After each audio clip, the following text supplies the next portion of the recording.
तो किसको खा के जीवित रह सकता है। इस प्रकार का सारा वर्णन भरद्वाज के विमान शास्त्र में भी है। दुनिया के लोग कपड़े नहीं पहनते थे, ध्यान रखना, दुनिया को कपड़े पहनना हमने सिखाया है। इंग्लैंड जो दुनिया का पैसे वाला देश बनता है, उसकी 6 करोड़ की आबादी थी और 3.5 करोड़ की आबादी भूख से मर गई थी। इतने भूखे नंगे लोग थे ये 1500 के पहले। तो इसलिए दुनिया को कपड़े पहनना हमने सिखाया, दुनिया को कपड़े का व्यापार हमने किया। और कितना प्रसिद्ध था कि एक बार उसका उदाहरण चलता है कपड़ों के बारे में।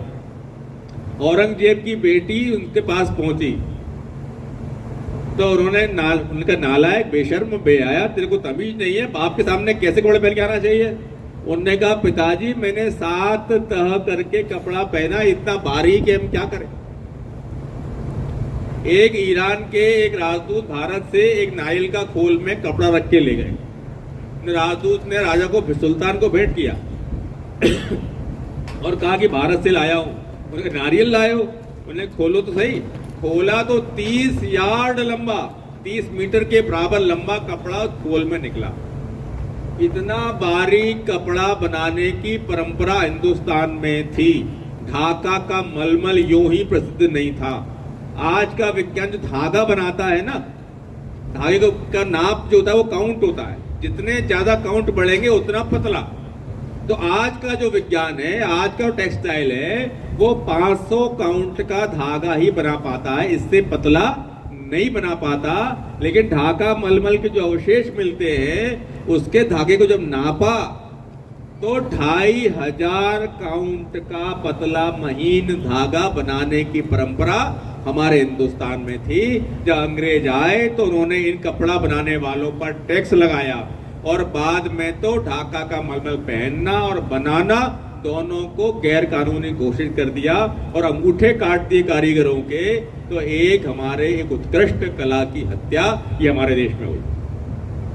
वनस्पति विज्ञान की जूलॉजी की बात करें तो सबसे पहले जगदीश चंद्र बसु ने सिद्ध किया कि पेड़ों में जीवन होता है।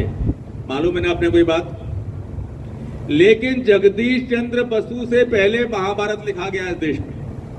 महाभारत के शांति पर्व में भरद्वाज और भृगु का संवाद है। भरद्वाज जी पूछते हैं, वृक्ष देखते नहीं है, सुनते नहीं है, गंध का अनुभव करते नहीं है, स्पर्श का ज्ञान नहीं है, फिर वो चेतन कैसे है?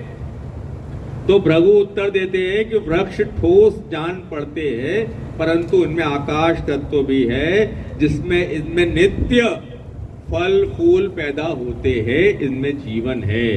गर्मी से पत्ते सूख जाते हैं, इसका मतलब है स्पर्श का ज्ञान भी उनको है।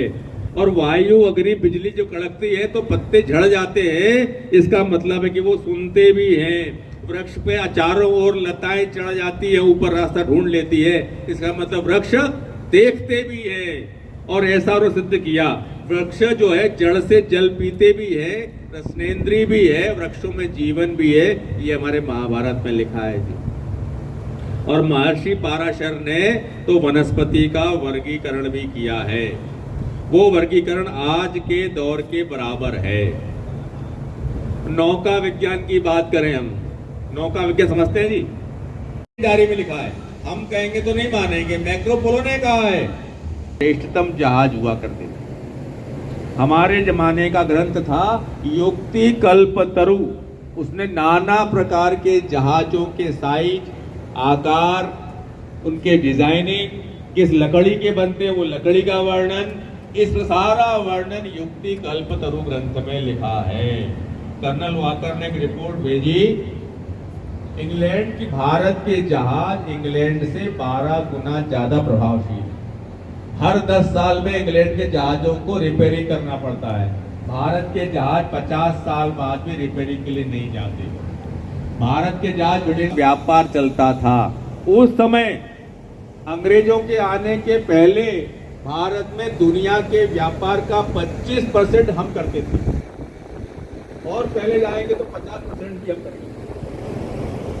तो इतना श्रेष्ठ हमारे यहाँ ये ज्ञान विज्ञान की परंपरा है कि मैंने आधा ही वर्णन कर पाए हैं। और ऐसे ढेर सारे आप लोगों के लिए विषय हैं।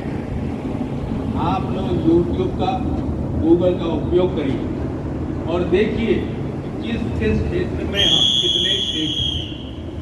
ये आत्मग्रंथ, आत्मविस्मृति की जो ग्रंथि है, इसको हिंदू समाज से हमको निकालना। आत्महीनता हमारे अंदर, और उस पुस्तक को आर्मी के 2 एयर फोर्स के अधिकारियों ने पढ़ा।